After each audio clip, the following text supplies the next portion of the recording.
Jadi calon dihukum mati, Ferdy Sambo masih mau jadi polisi. Suami putri melawan gugat ke PT UN.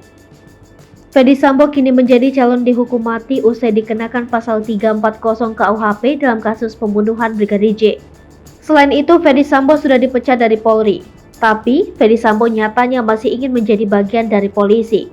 Oleh sebab itu, Ferdy Sambo masih ingin jadi polisi mengajukan gugatan ke PT UN. Seperti diketahui, sebelum adanya gugatan ke PT UN, Polri telah memutuskan tetap memecat Ferdy Sambo dari institusi Polri. Polri menyebut aksi Ferdy Sambo dalam kasus pembunuhan Brigadir J masuk kategori tercela. Hingga akhirnya suami Putri Chandrawati itu tetap dipecat meski sempat mengajukan banding. Namun rupanya, banding yang dilakukan Ferdy Sambo ditolak, dia tetap dipecat. Kini mantan Kadif Propam Polri itu menempuh jalur di PT UN. Menanggapi upaya hukum yang akan ditempuh pengacara Ferdy Sambo dengan menggugat hasil putusan sidang etik banding ke PT UN, Kadif Humas Polri Irjen Dedi Prasetyo angkat bicara.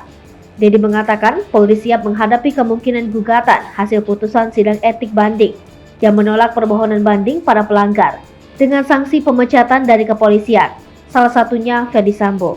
Menurut Irjen Dedi, upaya Ferdy Sambo menggugat hasil sidang etik banding tersebut merupakan hak setiap warga negara.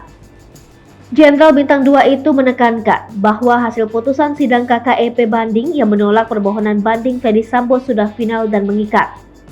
Karena itu, Dedi meyakini bahwa hasil sidang banding Komisi Kode Etik Polri tersebut akan minim celah untuk digugat.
Hai pemirsa Sri Popo TV, jangan lupa komen, like, dan subscribe, serta tonton terus berita-berita terupdate lainnya ya.